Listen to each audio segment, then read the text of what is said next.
know how many of you got the updates on Patty. She's going to take some more treatments, radiation, different things. So keep her in your prayers. Her and Bruce both.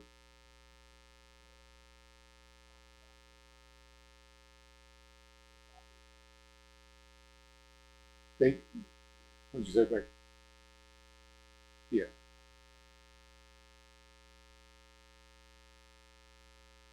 Started today. Yeah. But there's things she's not like. She's not going to do a couple things today. Requested. Okay. Anybody else?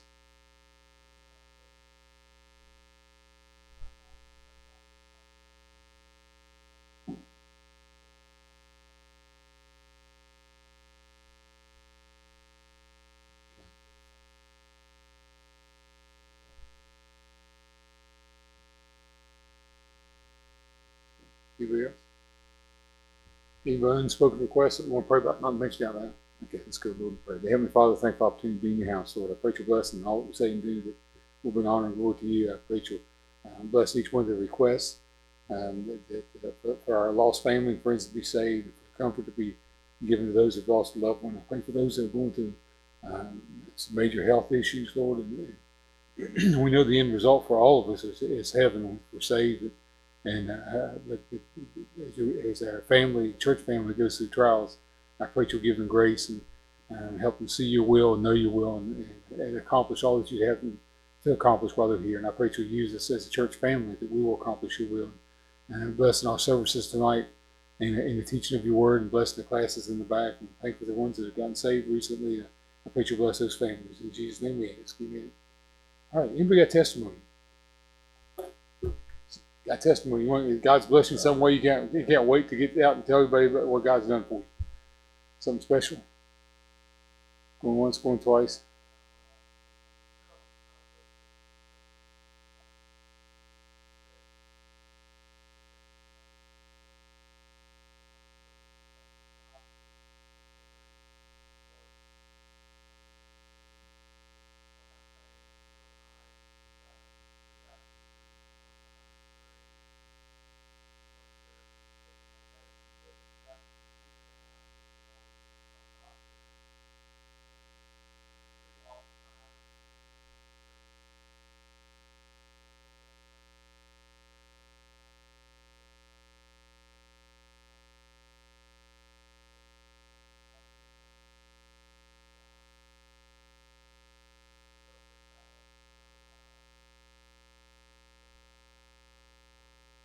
Right.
This last night, I got testimony too. I'm above about this for 24 hours now. Last night, Josiah and I, he goes out. We make a couple visits, like the kids that come on Wednesday night to ride the van with the Sunday and Wednesday, and Josiah will go with me and make some visits, and then he will. Most often, we end up at Flynn or someplace or Sissville Elementary, depends where we're making our visits. After we get done with our visits, we go play at the park. 15 minutes at the park is great. No matter what you're doing. And he went with me last night, and we went to see somebody. They weren't home, and the neighbor boys were outside. 2 boys are 14 years old, 2 friends, and they just came over to talk to us. They saw us, and they just started talking to Josiah like they knew him, and talked about his sunglasses and different things. And Josiah was, if you're out on visitation, a lot of times you have a silent partner. You have one person does the talking, and another person, Josiah was a perfect silent partner until we went through the whole plan of salvation with the boys, and one of them got saved. It was really good, and I was just happy. And then afterwards, Josiah, as soon as right after the boy got saved, Josiah was talking to the kids, and just I mean like he knew he was supposed to be quiet while I was preaching or whatever.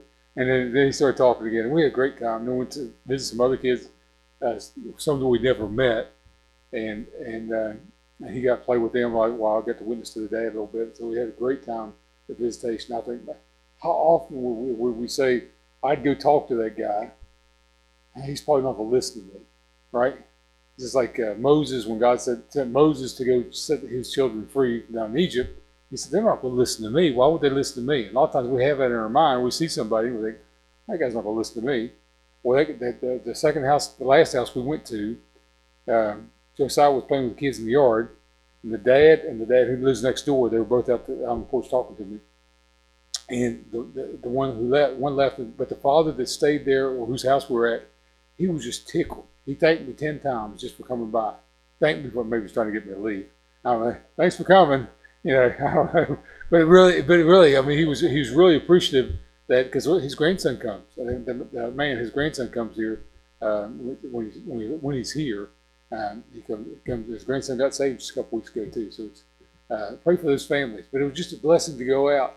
And you think, Brian, you may think you're at work and no one's going to listen to you if you witness to them or something like that. Or someone's going through something, you don't know what to say. Just start talking and bring up Christ and say, this is what he's done for me. I don't know what you're needing, but I know he can fix that. I know he can change everything if you let it. Okay, so it was just really good. All right, anybody else got a testimony? We'll get right into the scriptures if you don't. Going once, going twice. Brian?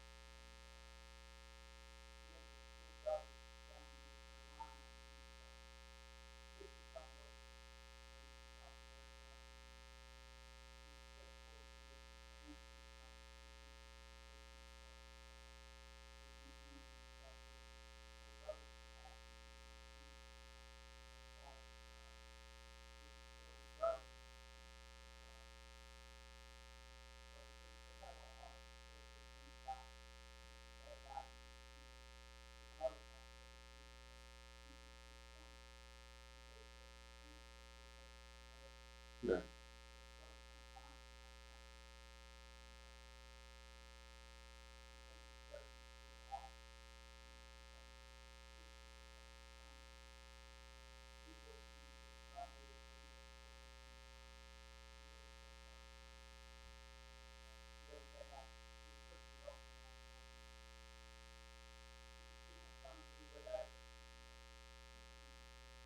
Cody.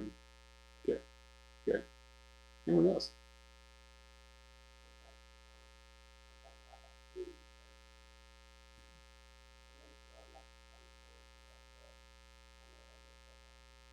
Right.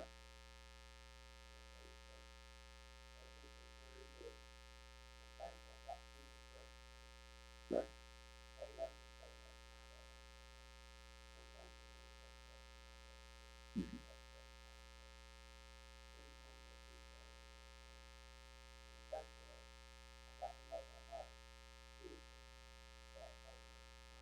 Yes, yes.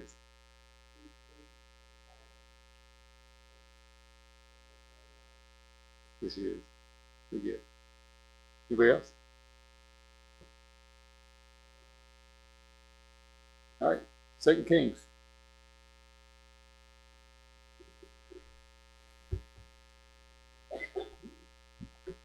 2 Kings chapter 2.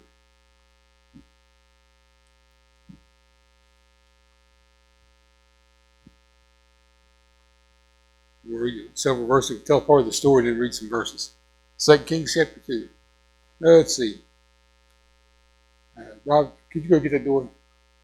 Let the kids in. Alan's just getting back with the second load of kids. One of our vans broke down, and Alan couldn't get. We couldn't. It's still in the shop, and hopefully it'll be done by Sunday.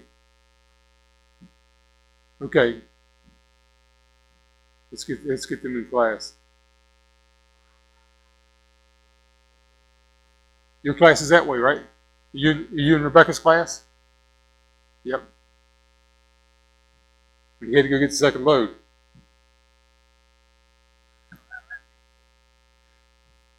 How many you got, Alan? We'll make sure everybody gets in class for you. That's why I was kind of waiting, hesitating just a few minutes just to see, make sure everyone gets in.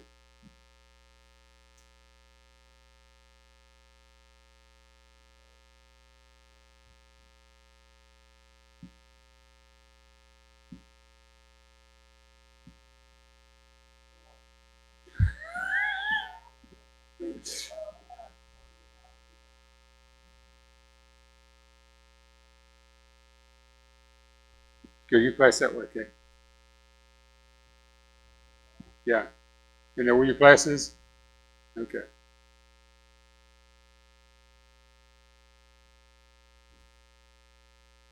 Okay, okay. All right, thanks, Pat, for riding with Alan.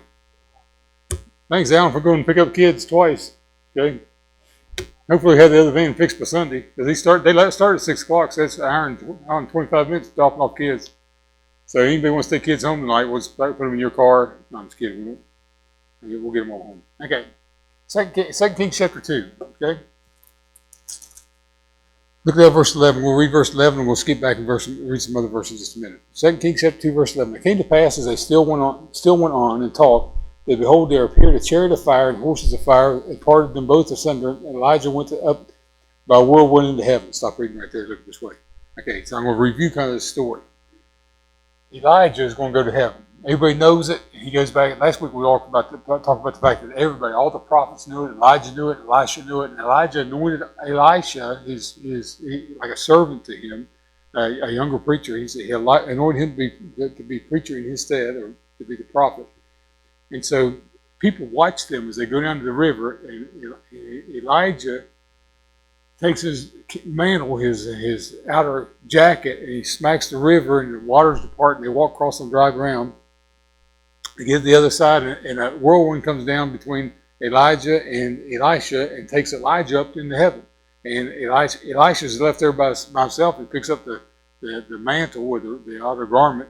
And as he's come back to the river, he says, "Where's the Lord God?" We're going to read this. Where's the Lord God of Elijah? He smites the water, and the waters depart. And he knows that God's going to bless him the way God has blessed Elijah. Okay, let's read a couple verses. Okay, verse 12 through 14, probably down through 16. And Elijah saw it, and he cried, my father, the chariot of Israel, and the horsemen thereof. And he saw him no more. And he took hold of his own clothes and rent them in two pieces. And he took up also the mantle of Elijah that fell from him, and went back and stood by the Jordan. He took the mantle of Elijah that fell from him, and smote the waters, and said, "Where's the Lord God of Elijah?" And when he also had smitten the waters, they parted hither and thither, and Elisha went over. And when the sons of the prophets which were to view at Jericho saw him, they said, "The spirit of Elijah doth rest on Elisha." And they came to meet him, and bowed themselves to the ground before him. And they some of them saw what happened. Some of them just saw that the water was parted. Okay, and they said unto him, "Behold, now where is thy servant?" Excuse me. And they said to him, "Behold, now there be with thy servants 50 strong men. Let them go, we pray thee, and seek thy master, lest peradventure the Spirit of the Lord hath taken him up and cast him upon some mountain or into some valley." And he said unto them, "Ye shall not sin." Look up this way. So there's the sons of the prophets, the preacher boys, see Elisha come back without Elijah. And they know the story. He's telling them the story. And they said, "Let's send 50 guys over there to see if God's picked him up and saved him down like a whirlwind. Tornadoes come through, whirlwinds come out, take him through. Maybe send him down somewhere else." And Elijah says, "Don't go. He's not there. You're not going to find him. God's took him, has taken him." And Elisha knows it. Elijah knew he was going. The prophets knew that he was going to be taken that day, but they don't know exactly how. And so now that Elisha's come back, they said, "Let us go." And he said, "Take my word for it. This is what's happened. This is what's going to happen. And just don't go." They don't listen to him, okay? Because who are you to tell us what to do? I've heard that before. Who you tell us what to do? So they go off and they spend 3 days looking for Elijah, and they come back, "Well, you were right." Okay. And we spent 3 days looking everywhere for him, and he's gone. Okay. Let's read on. And they urged him, we'll read the rest of the story. And when they urged him till he was ashamed, he said, send. And they sent therefore 50 men, and they sought him 3 days and found him not. And when they came again to him, for he tarried at Jericho, he just waited for him to come back. And he said to them, did not I say unto you, go not? And the men of the city said to Elijah, because now they've learned that Elisha is who he says he's supposed to be. And Elijah's told everyone that Elisha is going to take his place. And the men of the city said to Elisha, behold, I pray thee, the situation of the city is pleasant, as my Lord saith, and we got a great place to live. But the water is knotty, and the ground barren. And he said, bring me a new cruse and put salt therein. That's not a Chevy, it's a little bowl of water, salt in it, okay? And he said, bring me a new cruse and put salt therein. And they brought it to him. And he went forth unto the springs of the water and cast the salt in there and said, thus saith the Lord, I have healed these waters. There shall not be from thence any more death or barren land. So the waters were healed unto this day, according to the saying of Elisha what he spake. Okay. First was this. There's a lot to this. There's more to the story that goes on. First thing, Elisha's tested.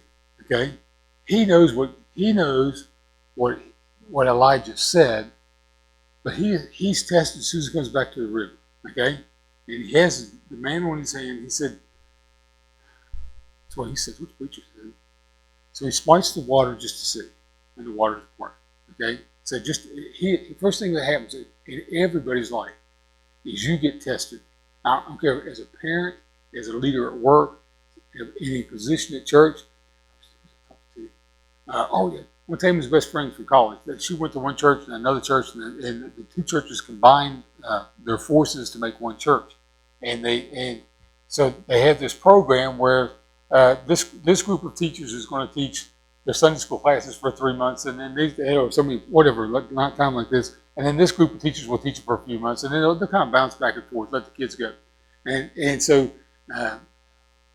Denise, that's Tammy's friend, said the first Sunday that she went into her Sunday school class, the kids were wow. And they were just either the one that had been in the class for the last 3 months never made them sit down and pay attention on a lesson, or the kids were just testing her. And my first thought was, because I knew Tammy was telling me the story yesterday, my first thought is kids test everybody, right? Don't they? Did they not test you to see how far? Charlie, every year you get a new group of students in, except for the ones that really liked you last year come back this year, and they do their homework, right? So they'll come back again in a couple of years. Okay, but the first thing they do is they test you, right? Your kids did it. Your grandkids will do it. Any group that you have, the two little girls the last two that Alan and Pat brought in, they want to test. First time they came here, after first 6 months they were here, they want to test everybody. Okay. First of all, you're tested. Okay, your faith is tested. No matter what decision you make, or where God leads you, asks you to do something, has a job for you to do, whether it's just your normal routine of leading your household, directing your family, whatever it is, you will be tested just to see if you're going to be obedient. And then there's a second test that comes where everyone else is going to check your words or listen to what you say and doubt what you say. Okay? The 50 prophets that they sent up on the mountain looking for Elijah for 3 days, they didn't have to go. All they had to do was listen to what Elisha said. Because Elisha said, you're not going to find him, don't go. Okay? It's as simple as that. Anyone ever tell you something, you can't find it, you go look anyway, right? Someone tell you can't get there from here, okay? I mean, you cannot. Alex Chamberlain, he works on our air conditioning system and stuff. He grew up here. I was a kid, just a great kid, a lot of fun. He was telling me that he was working on his first anniversary. He was towards Spencer somewhere, working on someone's heating and air conditioning unit. Put some unit in, and he pulled up his He's done with it. At the end of the day, he pulled up his GPS thing, and there was a road that went this way. Okay. He said it turned to, and he just kind of knew he probably shouldn't take that road, right? You ever looked at the road on your GPS or whatever, and it says this is the road, this is a paved road. It doesn't specify that it's not a paved road anymore. He said it turned to, he's driving a company van, so it's not like a big four-wheel drive vehicle. So it went from a paved road to a gravel road to a path. It's like a four-wheel trail. And he couldn't get turned around. He couldn't get backed out. And it's his first anniversary, no cell signal, can't call anybody, come get him, can't tell his wife, his bride where he's going to be. And so you ever start down a path and someone says, don't go down there, okay? There's no reason for you to go down that path. There's no need for you to do that. And sometimes you got to test it yourself. If you take that person's word, a lot of times, you'll know, okay? Okay. So he was tested by the people of Jericho. Here's something else that happens. And I don't know if this happens to everybody, but it probably happens to everybody sometime in your lifetime, especially either from your kids or your grandkids, or any position of leadership that you have as a teacher, whether at school or your position of leadership at work, whatever it is. Rob's probably never had this as at the fire department or seen this at the fire department. Okay, let's see what happens next. Okay, I like this story because I like the results of this story. Look down verse 23. Anybody got any questions about this? Anybody never been tested in your life by anybody else? No one's ever questioned your authority, and no one's ever questioned you. Okay, let's go to verse 23 because I like this story. Okay, here we go. And he went up from thence to Bethel. And as he was going up by the way, there came forth little children out of the city. Now, this word "little children" is the same word in the Chaldean. It's the same word that they used of Joseph when he was 17 years old. Okay, so this is not little kids. This is not 2-year-olds coming out and saying something to them, or 10-year-olds coming out. These are teenagers or young. We'll say teenagers are doing this. Okay, he went up into this to Bethel, and as he was going up by the way, there came forth little children out of the city and mocked him, and said unto him, "Go up, thou bald head! Go up, thou bald head!" They're mocking him. They don't believe the fact that Elijah was taken up the whirlwind. They've heard this story. So there's teenagers coming out to him, and they see him going up the road, and he's a young preacher, but he's bald. Okay, now, it's like he's a young man that's bald. We won't make any mention about baldness. Okay, but the teenagers come out and make fun of him because he's bald, and they also, by mocking him, they don't believe the story that God took Elijah up in a whirlwind. Okay, he's told the story, but by now the story's got ahead of him. So there's a bunch of teenagers come out, and they're mocking him. Okay, anybody ever mock somebody? You ever did? Is anybody here never mocked anybody in your life? Debbie's never mocked anybody in your life that you know of. Okay, Debbie's the only one. Okay, I know I have. Looking back at teenage years, I can see somebody doing this. I don't think I would have mocked if I knew the guy was a preacher. I don't think I would have done it. But I remember people that mocked preachers when I was a teenager. Others that did. Okay, Ernest Ainsley, whatever. Okay, here we go. So they come out and they're saying, "Go up, thou bald head! Go up, thou bald head!" Okay, verse 24. And he turned back. Every preacher wants to do this. And he turned back and looked on them. I think every adult that sees teenagers mocking them wants to do this. And he turned back and looked on them and cursed them in the name of the Lord. And there came forth 2 she-bears out of the wood, and tare 42 children of them. Really? So, if the 42 of them get tore up by the bears, okay, does that mean there was more of them that ran real fast? Okay, because you don't have to be fast. You have to be faster than the kid beside you, right? So 42 of them got tore up by the bears. It doesn't say that they killed them. They just tear them, ripped into them. Okay, so these bears come out of the woods and attack these 42 mouthy kids and I could just to see Elisha going up the road going. Didn't know exactly what was going to happen, but that was pretty good. Okay? Okay.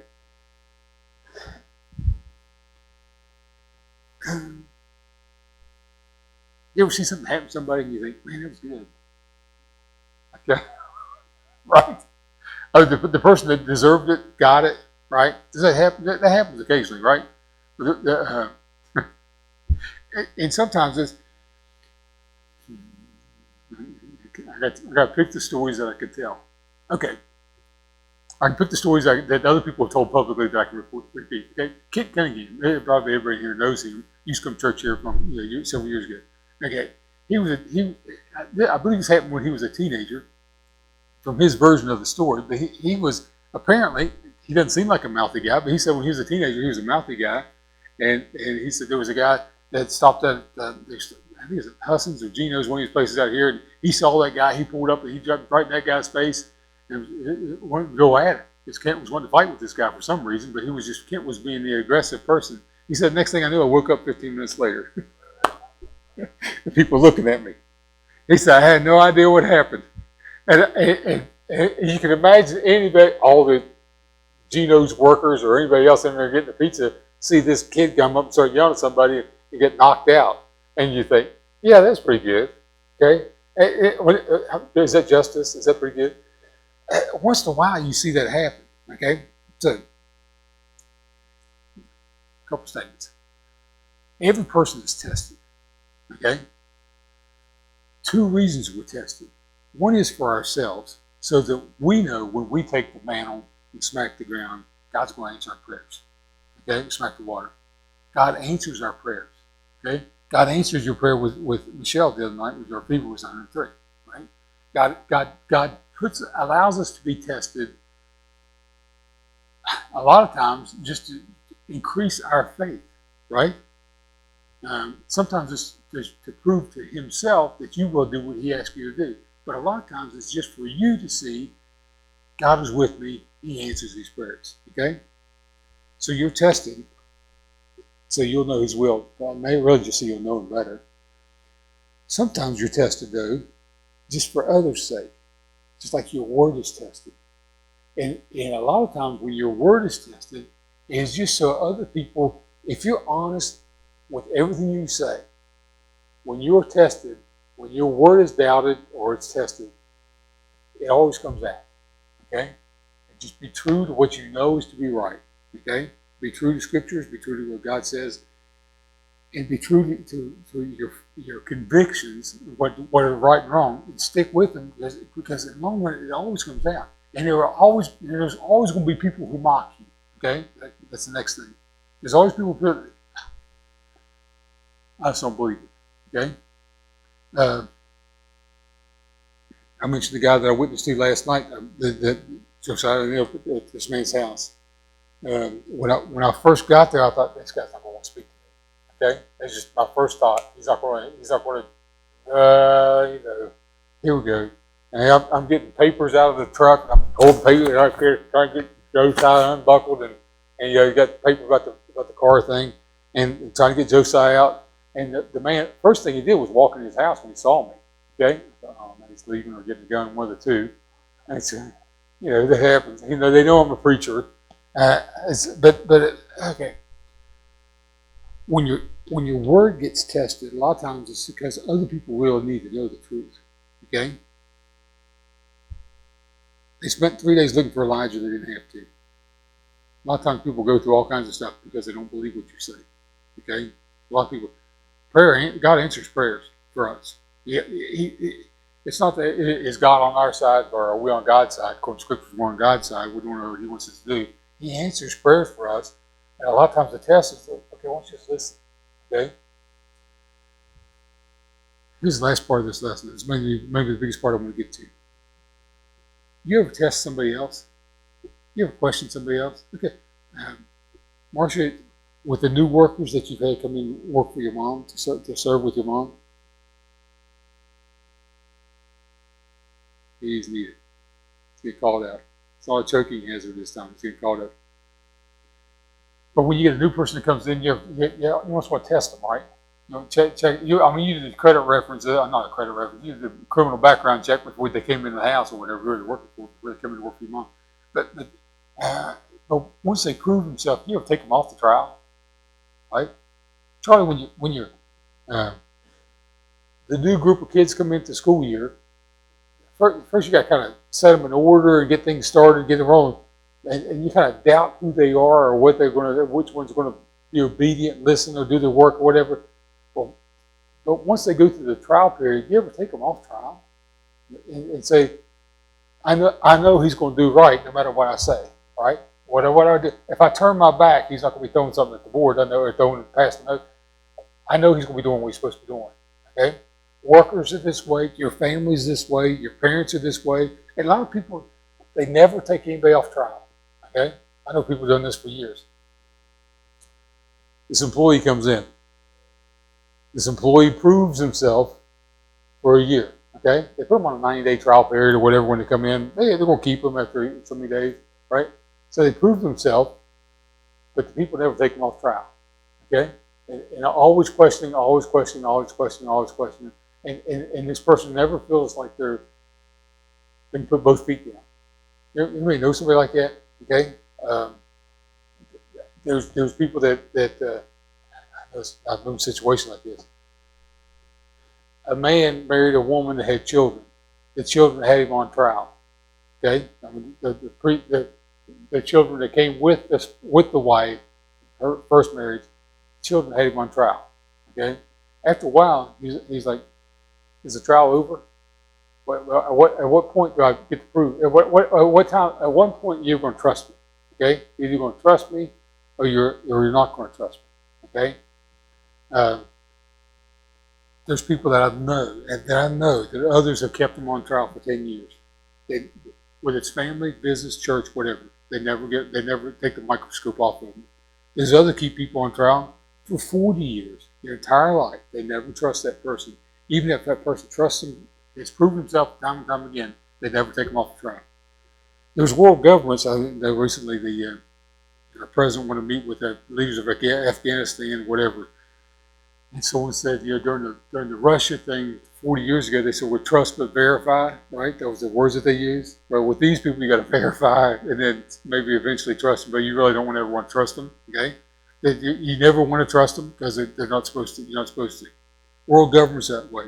Some people are that way. All men are sinful. You ever keep somebody on trial forever? Okay. Yeah, Marcia, the worker that comes in works for your mom. You ever, if they're there for 3 years, you ever take them off trial and say, "No, I don't trust them. Okay? I gotta have security cameras up in the house because I'm afraid they're gonna walk out with something." Right? Okay. Or someone you know is doing the right thing, and you think, "I still don't trust them." Why? Okay, take them off trial. Okay. Of course, there's always people that you never trust them. Okay, most of them politicians, car salesmen, politicians. You can make the list. There's some nations, there's some neighbors, some people are just born liars and they can't get over it. Take people off trial. Just like Elijah was gone, Elisha had the first trial for himself, the second trial where the preacher was going to believe him, okay, or trust him, and as soon as they trusted him, they said, "Hey, can you pray for this thing over here? Can you fix this problem?" As soon as they trusted him, his trial's over with the preacher boys, sons of the prophets. As soon as his trial's over with them, they're saying, "Hey, we got a water problem. Can you fix this?" Okay, and as soon as they realized he's real, we want to trust him. And I'm sure those teenagers never forgot their experience with the bears. Okay, ever, the rest of their life, scarred, limping, whatever it is. Okay, they never forget the experience with the bears. They never show this thing the first time. All right.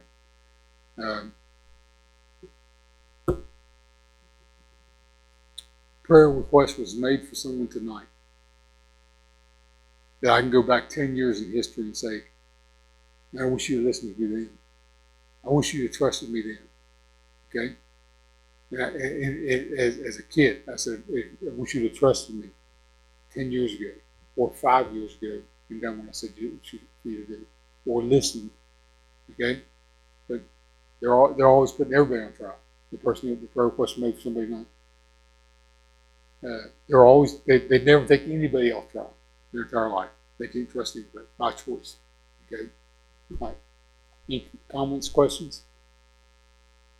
Going once, going twice. Anybody want to go up and get paint on your good clothes to help the kids out? Okay, this prayer will be dismissed. Thank you, Lord, for loving us. I pray you'll help us to understand your word. Help us to understand people a little bit better, to know that everybody goes through the trials when you trust people after a while. Take them off trial. And then the other people that prove themselves that they're not Elijah or Elisha, and they're not going right, not to ever trust them. Help us know who they are and to do what's right. Use us, please, for your glory. Thank you for your love and your mercy. Thank you for the truth you give us in your word. In Jesus' name we ask. Okay, you are dismissed. We're not proceeding. I'm going to put you through singing again, okay? All the kids are upstairs, different groups. Well, some of them are up there. Some of them are in the class. These classes should be back by now.